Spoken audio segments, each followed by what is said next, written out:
Can the millennial generation put an end to sexual harassment? The Chicago Tribune wrote that millennials have a no-tolerance attitude, which is refreshing and welcome. These are the 3-year-olds who were taught to raise hell if anyone touched them, and now they're filling the workforce. Insights asked local millennials about their views on this new era of enlightenment, respect, and equality. Can they put an end to sexual harassment for good? Tonight's live broadcast and live stream of Insights on PBS Hawaii start now.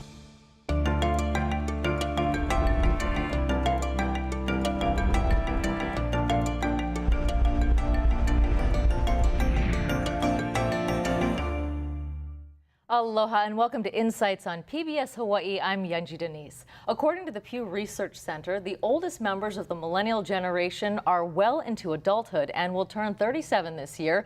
The youngest are just starting out at the age of 22. They are the most sought after demographic for many advertisers, and by 2019, they're expected to overtake baby boomers in sheer numbers, dominating our culture, values, identity, and the workplace.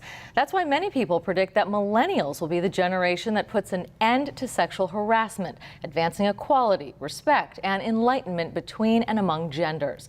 Tonight, we'll find out what some local millennials think about the recent proclaimed sea change, and if they agree that millennials are the right generation in the right place at the right time. We look forward to your participation in tonight's show. You can email, call, or tweet your questions, and you'll find a live stream of this program at pbshawaii.org and on the PBS Hawaii Facebook page. Now to our guest. Aaron Hisano Kogan is an attorney and human resources consultant. Nadine Ortega is the founder of the Hawaii chapter of Affirm, a grassroots transnational feminist organization. Mikey Inouye is an independent filmmaker, video producer, and political organizer based here in Honolulu. And Corey Campbell is the owner of his own training and consulting service. Welcome, everyone. Nadine, I want to start with you. You wrote a really interesting piece for the Star Advertiser about the Me Too movement and about sexual harassment in this time that we're in now. You know, we've been fighting sexual harassment for a very long time. Why is now different? Well, I think more and more women are coming out with their stories, emboldened by other women before them. We're angry, and we want, the culture to change. This has been this violence against women has been happening for a long, long time, and women are finally coming out and speaking out. We're angry, and we want changes. Aaron, I wonder, you do a lot of consulting for large-scale firms and some smaller local companies as well. What are the conversations that are happening at the human resources level on this? Yeah, I think that there's a lot more awareness that, hey, this isn't just a national issue. I mean, it's all over the media, it's all over, social media, but it's happening here. It's happening, with local companies. And, employers are willing to address it, because that's really primarily who I deal with is local employers. And they're willing to, do the training, review their handbooks, and really try to work with individuals who come forward with these claims and try to make sure that, employees feel comfortable coming forward, which can be challenging. Corey, I know that you do a lot of training with executives. What are the conversations that you're having from a leadership level, how this can be incorporated and how someone runs a company? I think Aaron's got a great point. It's about getting people to be able to talk about it. And I think, when leaders look at their company, they make assumptions at times to say people aren't trying to sexually harass another person, but it's being perceived that way. And at times in the organization, it's tough to come out and speak about that. You don't know if there's going to be retaliation. You don't know if someone's going to hold it against you and maybe not promote you in a future situation. And so leaders want people to feel comfortable coming out and saying it. And to Nadine's point about culture, if we can change the culture, which I think is happening right now, where I should come out and say something. That's what I'm meant to do, as opposed to feeling like this is wrong if I say something. Mikey, I see you nodding here. What do you think the role is for men as we go forward in this Me Too movement? Yeah, first of all, happy International Women's Day. I think, well, first I just kind of want to start off by pointing out that the fact that there are 2 male panelists in this discussion, I think is a perfect example of the sexist patriarchal system at work. Like I personally, I'm a cis hetero male. I've never been sexually harassed in my entire life. I have no economic bona fides on this subject. I only started reading feminist theory just late last year, and yet here I am, you know? And I think it's, I do think that men have to have a pivotal role in ending sexism, but I don't think male voices are the ones that we need to be foregrounding right now. And I think it's a bit inappropriate to have two men on this panel in the same way that I would think would be terribly inappropriate to have two white male cops on a Black Lives Matter panel.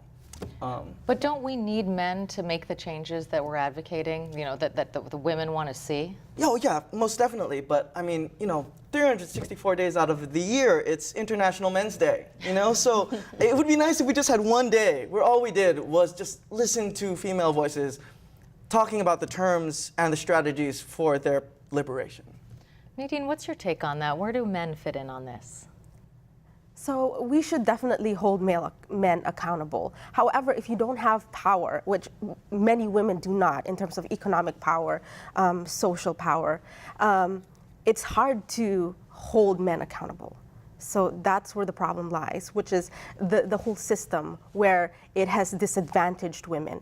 Women fall in the bottom of the social economic hierarchy, so it's hard to push back and hold men who are most often the employers who are sexually harassing us. Mm-hmm. I want to lay out some differences. We have some numbers to show you tonight. If we could get graphics 1, 2, and 3 ready, because we are talking about millennials versus baby boomers. And when we look at the numbers, when we look at these folks side by side, we can start out with the gender pay gap. If we could get that graphic up. Here we go. What's really interesting, if you look at these numbers here, the gender pay gap for millennial men and women is supposedly a difference only of 5%. This is from the Office for National Statistics, published recently by Newsweek. For baby boomers, the pay gap is 15%. We know that nationally it's 73 cents on the dollar, but this is looking specifically at these two age groups. When we look at millennial women and men in terms of education, we find that millennial women are much more likely to attend college. They're also more likely to hold a bachelor's degree by the age of 29. And this last slide is really interesting, I thought. The perception, the question was asked by pollsters, do women make better leaders than men? With baby boomers, 41% of baby boomers say yes, which, you know, if we look at that, that means a large number of women still think that men make better leaders than women, whereas if we look at the millennials, it's 50-50. So presumably there's more women who are advocating for themselves in that group, and hopefully there's some men as well. When we look at you know, these two side by side, you're dealing with folks that are probably in both age subsets. What are the differences you see in terms of the reaction to Me Too and to gender roles specifically? Yeah, you know, I think with millennials, it's about time. Right, I mean, this has been happening, we know it's been happening, and it's, you know, millennials are more comfortable with social media, they're on social media, and, you know, and social media is a venue where something can go just viral, you know, overnight, like the Me Too movement. So it's just, there's more awareness amongst the millennials that I see in the workforce. And with the baby boomers, I do get the sense from some individuals where, you know, if it's been happening for so long, why did it take so long for this movement to come about? And so, you know, there is more of a sense of, you know, hey, maybe we do need to, if this is really happening, we do need to pay attention to it. But there may be a little bit less, some reluctance amongst the baby boomers, yeah. You know, if the baby boomers, Mikey, are the ones in charge, and the millennials are charged with actually making the change, there's some friction there. Yeah, I think we need to reject the kind of the premise of the question and reframe it, because I think it's kind of ageist and also kind of self-exculpatory. It's kind of like that old Simpsons joke about alcohol being the problem, the cause of and solution to all of life's problems. I feel that's how millennials are being framed, and that's how kind of, you know, all older generations tend to frame the younger generations. If there's going to be any kind of progressive movement in any area, it has to be intergenerational. We have to have intergenerational solidarity in order to get anything done. You know, Corey, when you're training these folks in leadership, how do you adjust that then? You know, if you're going for an intergenerational solution, how do we get the baby boomers to come on board? Yeah, it's really interesting because both sides think they're right. So when you have the conversation about a lot of differences in leadership, millennials kind of look at things and they go, hey, you know, this is the way it should be and I know. And then the baby boomers go, this is the way it should be and I know what's best.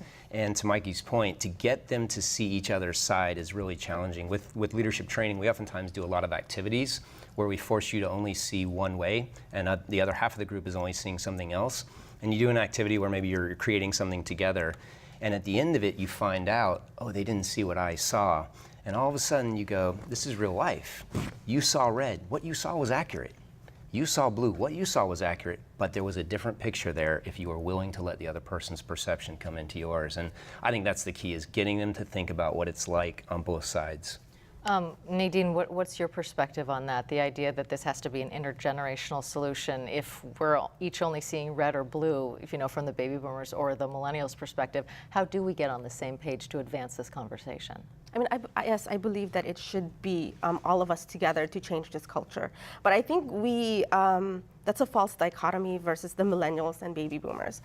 There's a lot more nuances in between in terms of, based on some of your data, it's only baby boomers, millennials, men, women, but there's many differences in between in terms of race, class, sexuality, etc.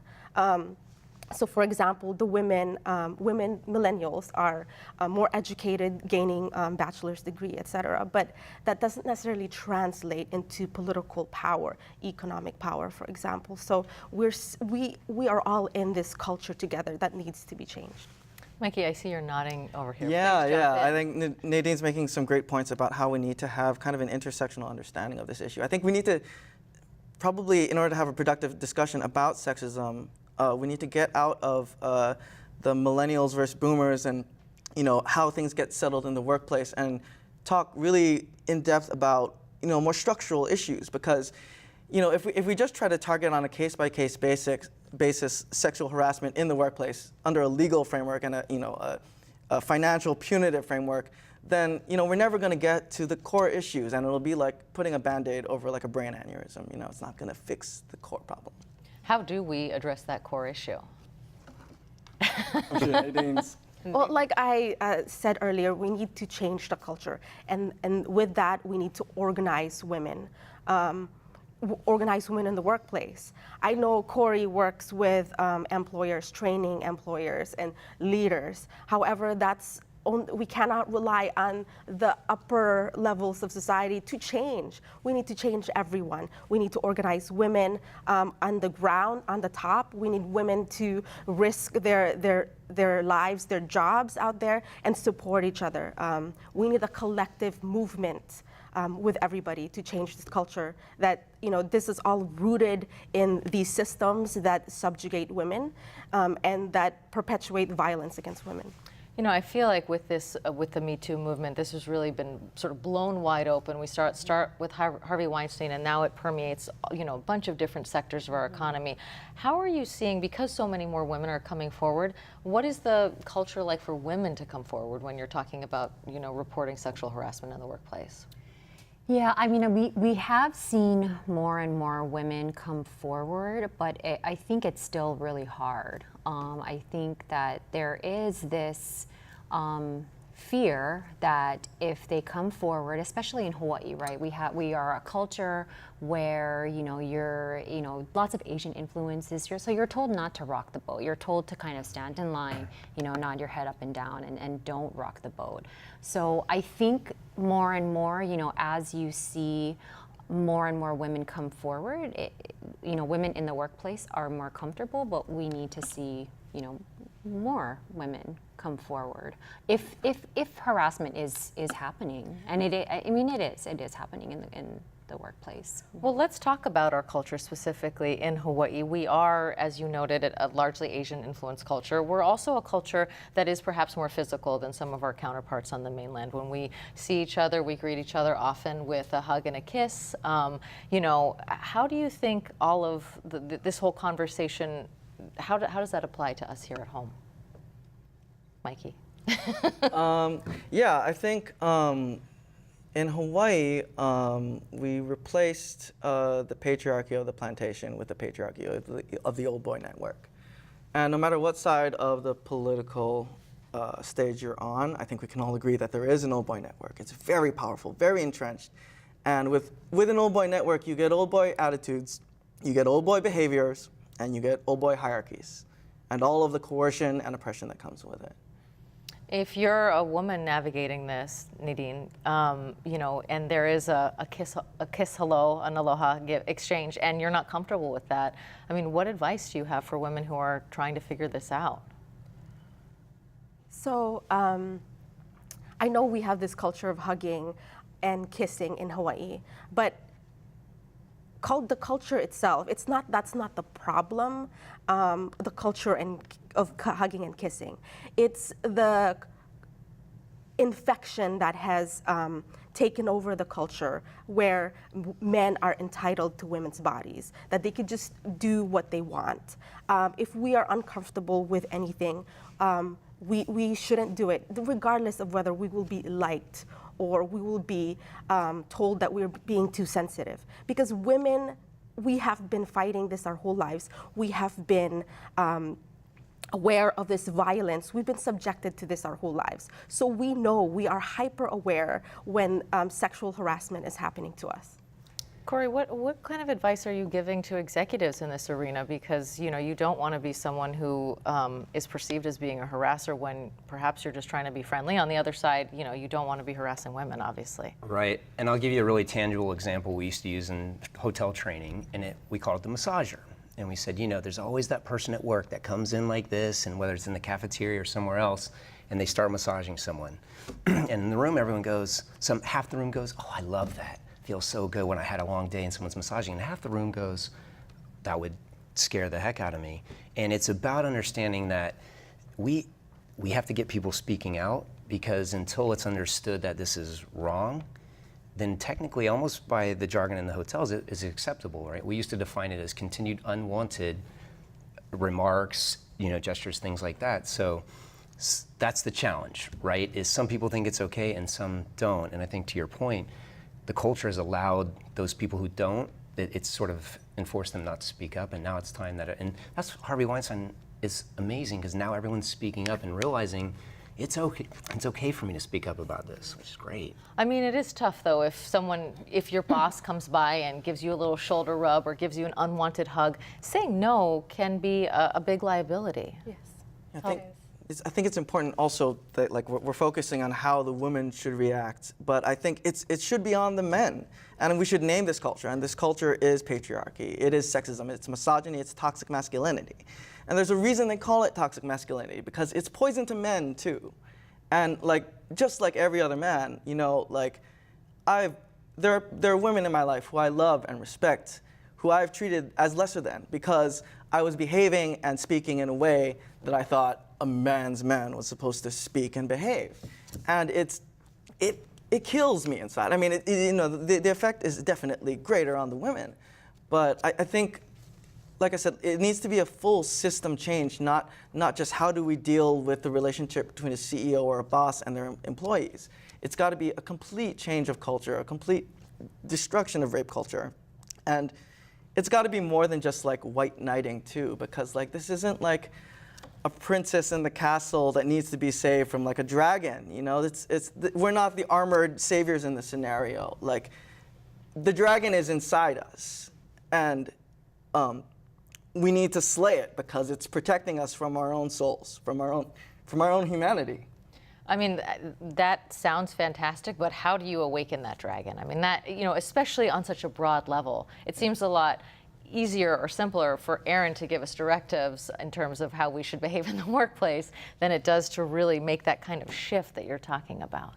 Yeah, I think a lot of it just has to do with, you know, beyond just correcting our own personal behavior, also having the courage to call out our male peers, because it may be hard for us because we want men in our workplace and in our social circles to be our friends, and nobody likes a politically incorrect guy, right? But the stakes are way lower for men than it is for women in both social circles and in the workplace. So we need to be able to stand up to unacceptable sexist and misogynist behavior. And that's one place that we can start. Let's bring in the audience. Of course, we'd love it when you call in or tweet us questions, also on Facebook. Michael from Maui writing in, and Aaron, I want you to take this one. How can protocol for sexual harassment claims be improved? Is there a danger in some cases of false allegations, and how can this be prevented? Yeah, so one of the things that we really try to emphasize is that you need to have multiple avenues of reporting. So, for example, if an individual has an issue with their supervisor, of course, they're not only going to be able to go to their supervisor. You know, they can go to any manager, they can go to HR if they have an internal HR, but, you know, and that needs to be communicated in an effective manner. You know, you can't have this nice employee handbook and nobody be aware of it and say, hey, I had this employee handbook, look, it's you're supposed to do X, Y, and Z, and employees are like, we didn't know that. And then also there just needs to be education, right? Because, you know, about what is harassment, because sometimes it's really difficult to tell, right? I mean, you have these headlines where, of course, we can all agree that what Harvey Weinstein did, you know, what Matt Lauer did, that is harassment. But also if somebody doesn't say hi to you in the hallway, you know, is that harassment? You know, if it happens once, you know, probably not. So it kind of that education, and you know, if there is an individual who comes forward, you know, employers do have the obligation to take that complaint seriously and to do a thorough investigation and to interview witnesses if there are witnesses. If it's a he said she said situation, or she said or he said situation, you know, you're going to have to deal with that, because sometimes that's the case too. We have another. Oh, sorry. Go ahead. I just want to. Yeah. Please go ahead, both of you. Yeah. So it is extremely hard for a woman to come forward with a sex assault or a sexual harassment claim, because they're putting their jobs on the line. They put their reputation, their credibility on the line, because they are questioned. They're pretty much pulled apart by their coworkers, their bosses, the office, their environment. So it's very unlikely that the woman who comes forward with a sexual assault or sexual harassment claim is lying, because it takes so much courage to come forward with that kind of claim. And so many people do not, because of that result. They might even lose their jobs. Corey, I saw that you want to jump in as well. Yeah, I just want to say you have protocol, and then you have the practical world in whatever environment you're in. And ultimately, I think it's the leader who has to set up this culture of, in my world, I always just say, guys, we're here to have fun and enjoy work. And we're professionals and we're adults. And if anything happens that causes that to break down, I want you to come speak to me. I want you to talk about it. We're going to talk about it as a team. If you hear about it, I want you to bring it up with me, because maybe that person doesn't feel comfortable. But we are here as adults to have a great time at work. And if you build that culture, then whether it's sexual harassment, prejudice, discrimination, anything, if people go, my boss is invested in us enjoying work, I'm gonna feel a little bit better about bringing it forward, I think. But that starts with the leader. If the leader isn't expressing that message multiple times a week, I think that's where it starts to break down. Yeah, I think men in general just need to get over this whole what about all the false sexual harassment and assault cases. I mean, not that you need data on this, but the data that has been done, the most comprehensive and largest sample sizes, have all proven that false accusations are exceedingly rare. And even in that case, I think men should start questioning why they're more focused and worried about their legal exposure and professional vulnerability, when the real issue should be about women's oppression. We need men to have more empathy in this situation.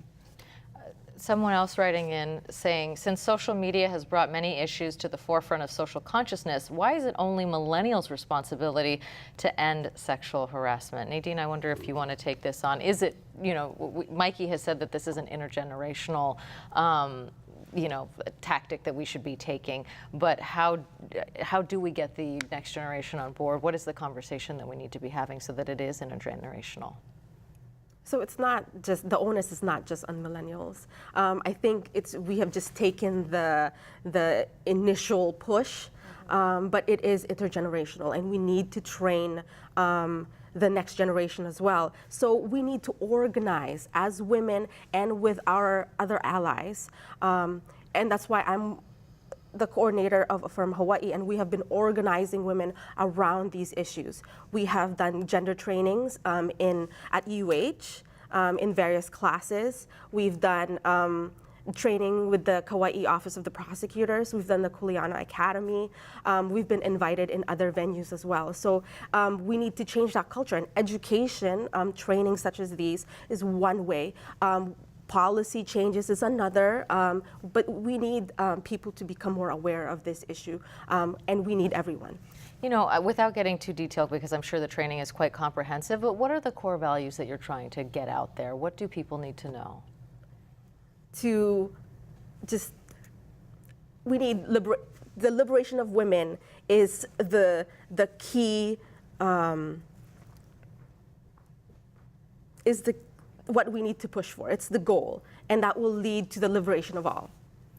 Mikey, I wonder if you would take this next one. Someone wrote, in Hawaii, where the aloha spirit lends itself to hugging, it can be misinterpreted by visitors in other cultures. Why jeopardize our way of life for fear of being accused of sexual harassment? I mean, you're arguing that it's much deeper than the handshake and hug. Yeah, but I mean, we might as well kind of talk about the specific instances. I mean, it's all just based on context. I think that, if you're unsure as a man of what to do in making a first impression situation, just follow the lead and read the woman's body language, and then just follow her lead. And I think the issue about that men and women might bring up is that, well, we like a man who takes charge and all that, and sure, whatever. But I feel like if that's what you think if that's your biggest concern compared to the larger goal of a more equal footing between the two genders, then I feel like the stakes are kind of, pretty obvious. It's like, okay, so maybe you have one or two misconnections because you didn't assert yourself enough. Big deal. Again, get over it. Mm-hmm, mm-hmm. I mean, what kind of advice are you giving? Oh, I just want to say, can I speak as an outsider? I've been in Hawaii about 15 years, but I remember when I first came here, I was so hesitant every time I met someone. Do I lean in for the kiss? Is this okay? And I think to the caller's question, you're absolutely right. You shouldn't have to sacrifice what you believe in and what the culture is here. I think it's a little bit of an education on what that is. And what I've heard from someone is somebody came in and literally almost licked my cheek. Yeah. Total different situation from what Hawaii is all about. That's an education that needs to happen, but you don't need to change the way that we greet people here simply because, that I don't think is offensive. Now, to Mikey's point, if you sense someone's body tense up as you shake, which sometimes happens, that's a sign to say, okay, not going to go in for the kiss this time, right? Can I add? Please. So, there's a lot of sexual harassment that hides behind this idea of culture of hugging and kissing. But like I said earlier, the culture, it's not devoid of the history of colonialism, patriarchy, and violence against women. So men have been hiding behind this culture of hugging and kissing as if that's an excuse for their male entitlement of women's bodies. So how does a woman say no? That's a good question. A back slap works quite well. I mean, yes. in all seriousness, how do you assert yourself? Because in a workplace or in a group setting, it can be very awkward, especially, I'm thinking if you're in a group setting and maybe you're uncomfortable with one person, but you've said aloha to everyone else. You don't necessarily want to single out that person, especially if it's your superior. So Erin, I mean, how are you advising people to take this on? Yeah, so when, so we split our trainings between managers and employees. And with the managers, I've been saying, if you're in the workplace, at this point, just to be safe, maybe you don't want to give hugs, maybe you don't want to give a kiss on the cheek, even if that is part of our culture. A handshake, a firm handshake, none of this limp wrist kind of thing. If you're shaking a female's hand, just give a good handshake.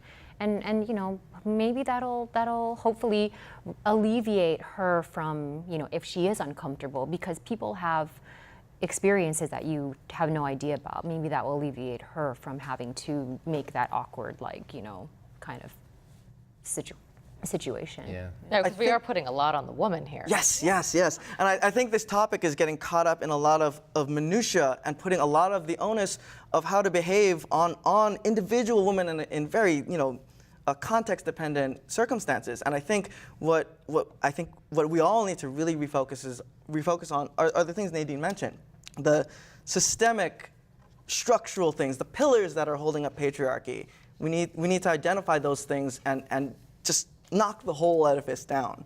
Like we're talking about, you know, imperialism, capitalism, racism, and how all of those forms of oppression create the circumstance where a woman has to wonder, is the first impression I make to this person going to determine my economic future?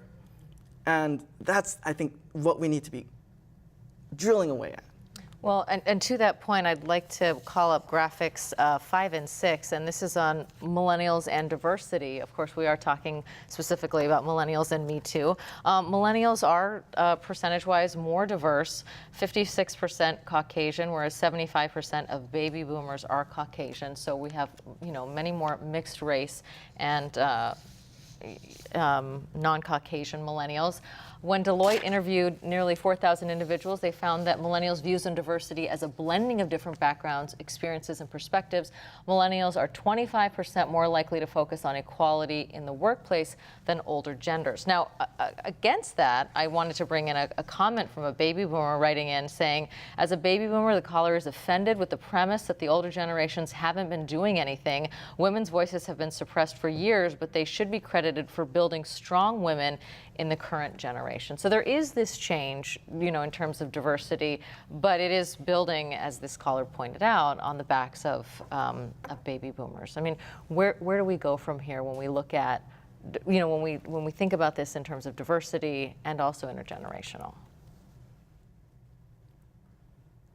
Where do we go from here? Well, I mean, I wonder, you know, when we look at how, when we talk about those numbers, that it is more diverse, will we see the kind of changes that we want just by virtue of having a more diverse set? No. Sorry. It's because the system has not changed. We were talking about equality between the genders. That's not going to happen unless we, as Mikey pointed out, destroy the whole system that is rooted and founded on the oppression of certain groups. So we have to change the culture. And I'm going to put a plug in that my organization, Affirm Hawai'i, is a model in this, because we're the ones that mainstream feminism has left out. And we're organizing and trying to change the culture with gender training and activism. We're mainly women of color, immigrants, Native people, and we're volunteers. We're beholden to no one. This is not a job. We're all volunteers, and we're doing this because we are very passionate about changing the culture and liberating all women. Mikey, I wonder, you know, because we are looking at a more diverse set, do we need to have the kind of intervention that Nadine is talking about, or is this something that happens naturally because they're, you know, millennials are naturally more diverse? Yeah, no, we need a full-on revolution. Take that how you will. And I just wanna back Affirm and Nadine and all the women involved in it. It's an amazing, radical feminist organization, and they are out in the freaking wilderness right now. They need more support. They need more coverage. They need more people. They need more allies. And if everyone's one takeaway, you know, after this program is, you know, just Google them, look them up on Facebook, learn more about them because they're awesome. Corey, I wonder, as men, how can men and leaders be allies, the kind of allies that Mikey is talking about? It's a great question. I mean, I think oftentimes when we talk about this, we often say, let's leave men out of the conversation and let's find out what the women think. And I mean, in my humble opinion, we need more men in the conversation. If Harvey Weinstein had been on a panel talking about sexual harassment, during his career. I'm not saying it had changed him, I don't know, but maybe it had come in his own mind. Because I think a lot of times the big challenge we're facing, it's systemic, but it's that I don't think it's sexual harassment, right? I'm in an old boys network, I've grown up this way, it's always been okay for me to rub someone's back. We need to change the understanding that that's not okay. And I think the more we throw it in people's faces, and what I love about the Me Too movement is now leaders are realizing, and male leaders in particular are realizing, oh wow, these things that I've put my hand on a person's thigh, I've touched someone's shoulder, wow, that's not okay. I think this is the first step of really helping them and that's why I think the millennials are making this great movement. It's teaching the older generation that might have been okay in your time, it's not okay now. Do you think men are scared?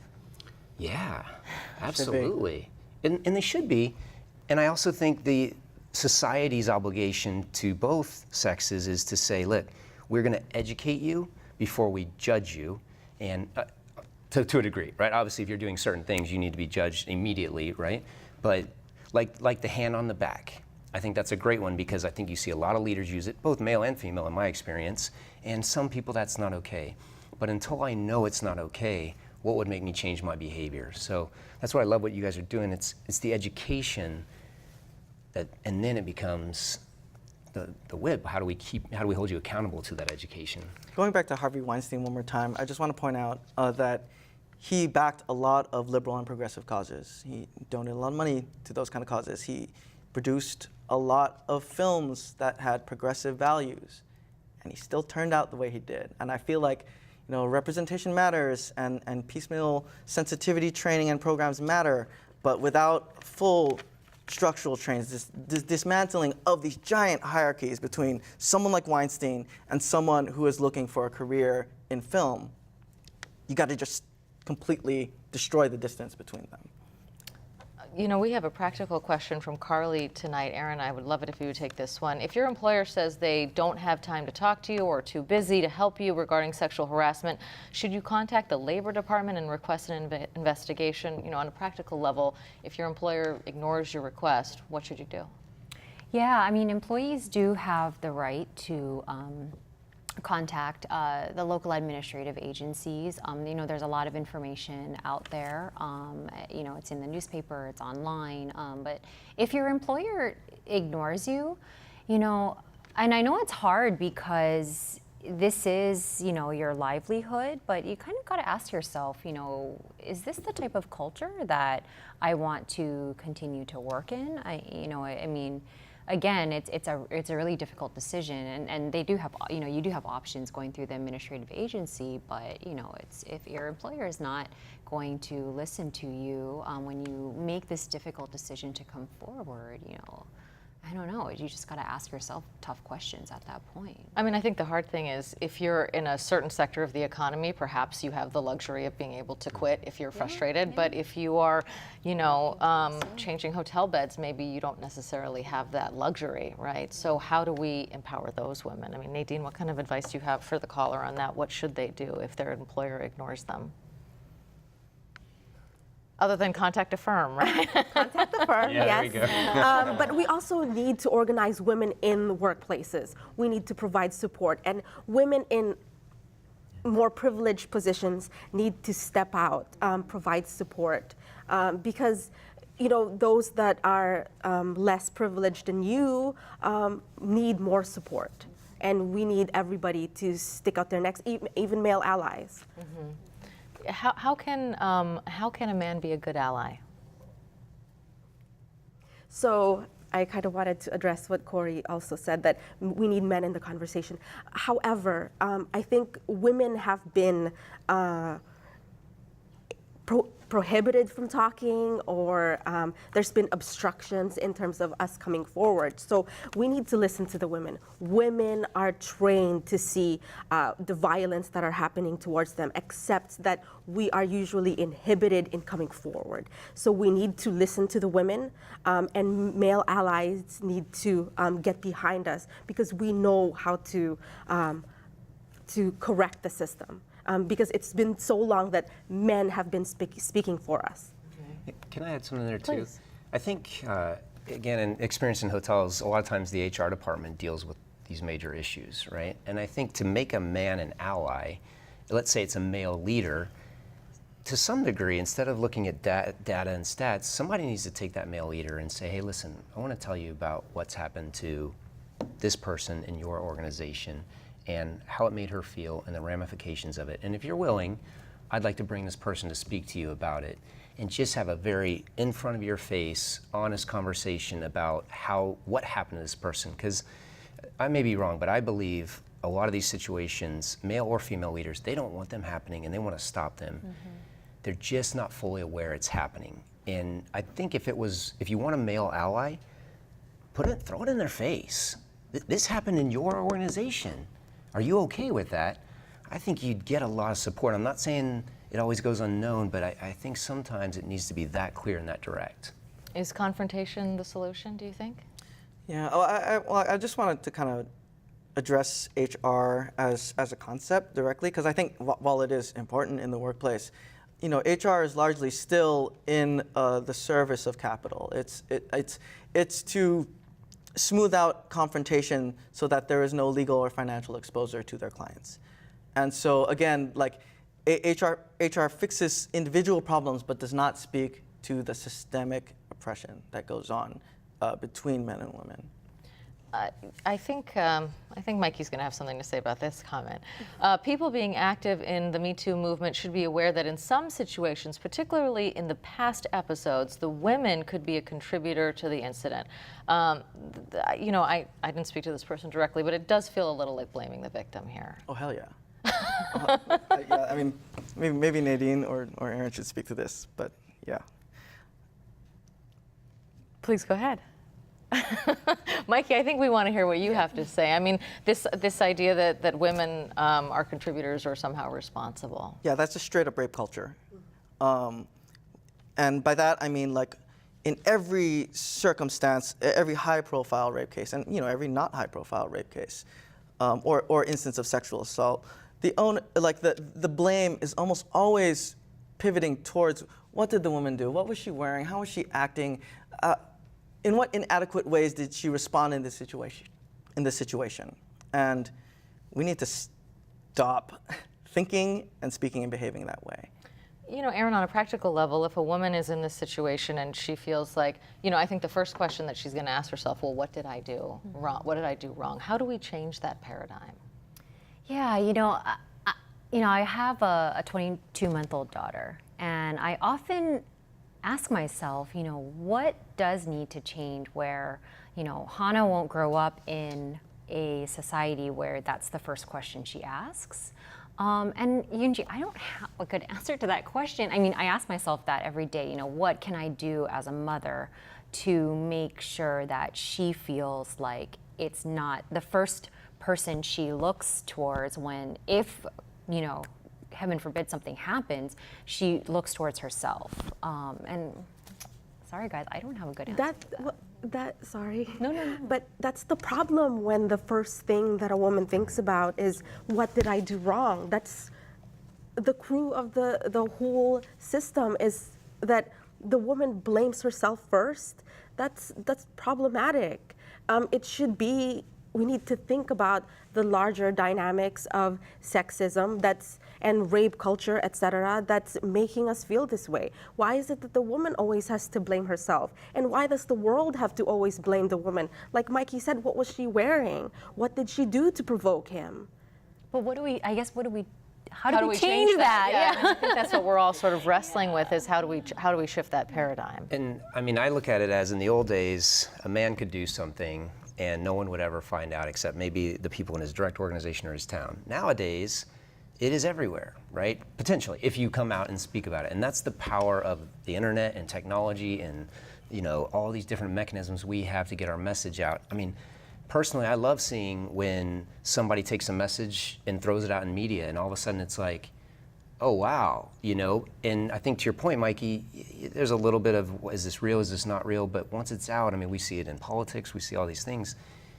Where there's smoke, there's fire, right? And I think that's how it's getting out. And you asked me earlier if men are scared. Yeah, because I think the culture is changing to at least a point where men go, I can't get away with this, right? And And honestly, I mean, I think it's across the board. I think it's women and men. To be honest, I think it happens on both sides, and I think nowadays people are realizing that's not okay, and it will be found out in a way that will put shame upon myself, which is changing behavior. And I think we need to keep the conversation going because, you know, with the Me Too movement and all this media coverage, it is on everybody's mind. It is on most people's minds. But like things tend to do, you know, it ebbs and flows and things tend to fade. So we need to have this conversation. We need to keep the conversation going, even when the Me Too is not necessarily a headline that's in everybody's face. You know, you brought in your role as a mom, and a caller called in saying, "Boomer women did some amazing work. The only reason why we are seeing the results now is because men are getting involved because Boomer women raise their sons in feminism." Mikey, what's your take on that? I think it's another example of how power structures are trying to divide us by age, generation, class, race, gender, and you know, we can play this causal chicken-egg game forever. And you can't prove a counterfactual, so we just don't know what results from what. And I think the more important question is, how do we all work together to create full system change, the revolution that brings about the end of sexism? And the problem might seem so hopeless and so distant, and that's why we always, you know, all of these conversations are followed by this really depressed silence, because the problem is so big, but there's so many of us who can fix it. And I think one of the first things we have to do is just mainstream radical feminism. Make it something that is not edgy or out of the mainstream. We have to move the Overton window way over to the left, because it's been to the right for a very long time, in spite of, you know, 2 Democratic presidents in the past 30 years. So, you know, one of them, kind of sexual harassment, alleged rapist. So, yeah, no amount of representation or party affiliation is going to fix this. No amount of conversations, no matter how fruitful, no well-intentioned corporations trying to co-opt feminism for capital gain is going to change this. It has to be people working together to radically change the system. Corey, you know, we've talked a lot about penalties in this regard, but Lon from Honolulu brings in a good point. What gains and benefits can men receive from moving away from the typical, stereotypical male reputations? I mean, if you do have an organization that values women, that does not have that kind of a culture, you definitely can win. Yeah, absolutely. I mean, I remember one time in my background where I looked around an exec room, and I think it was 8 men and 2 women. And I remember thinking, this is not right. And then fast forward, I've been 2 or 3 years later, I was on an exec team where there were 2 men and 8 women. And I think to the earlier question too about breeding out some of this stuff, I'd like to believe that men and women are being raised differently to think about each other a little bit more. And if it's a male leader who realizes everyone's going to be talking about how this organization we promote based on talent and ability, and we protect each other, and we have this incredible work environment where people are happy and they want to be here, and that drives our financial gains and all these things, I would like to believe that people will be attracted. You get a better talent because you put out this message of who you are and you do it right, versus everyone tells the same stories, like, oh, that person, this organization doesn't protect you. You'll lose talent. So if that's the angle you need to make this organization better, use that, you know. Nadine, we have a question for you specifically. Kaniela writing in, does Hawaii use local culture as an excuse to justify abuse and violence against women? The abusers can be Asian as well. Yes. Yes, period, the end. Period. I mean, How do we get away from that local culture excuse?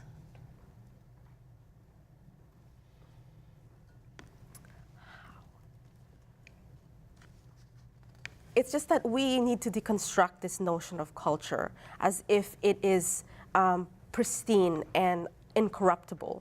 It has been corrupted by patriarchy, racism, etc., and it's been used to as an excuse where men can be entitled to women's bodies. it's been used over and over again with the various conversations and editorials regarding this culture of hugging and kissing. That's not what we should be talking about. It's these systems that shape and influence who we are, that are embedded in the structures and institutions that govern our state and country. So we need to change those cultures first and foremost. Aaron, Jan's writing in with a practical question, and I'm tossing these to you, obviously, because this is your line of work. Jan's saying women need to realize it's okay to speak up when something makes them uncomfortable. This is a behavior change that needs to happen. If you're a woman and you are put in an uncomfortable situation, what should you do? Yeah, I mean, if you feel comfortable, and I know it's easier said than done, you know, you should go to someone that you trust within the organization. And again, I know that it's easier said than done, but hopefully there is somebody, you know, maybe it's not your supervisor, maybe it's a coworker, and just try to voice your concerns and try to make them heard. You know, I work with a lot of companies, and really, truly, and I know that maybe this sounds maybe too optimistic, but I do think that local employers are trying to do the right thing. I've never come across in, you know, my private practice as a attorney for businesses and now a consultant, I've never come across an employer that said, oh, I knew about that and I did it anyways. And I continued to do it and I knew it was happening. I just never had that. And I know that there's employers out there and people out there that it's blatant and it's ignored. But I really do think that local companies are trying to do the right thing. Can I add? Sorry.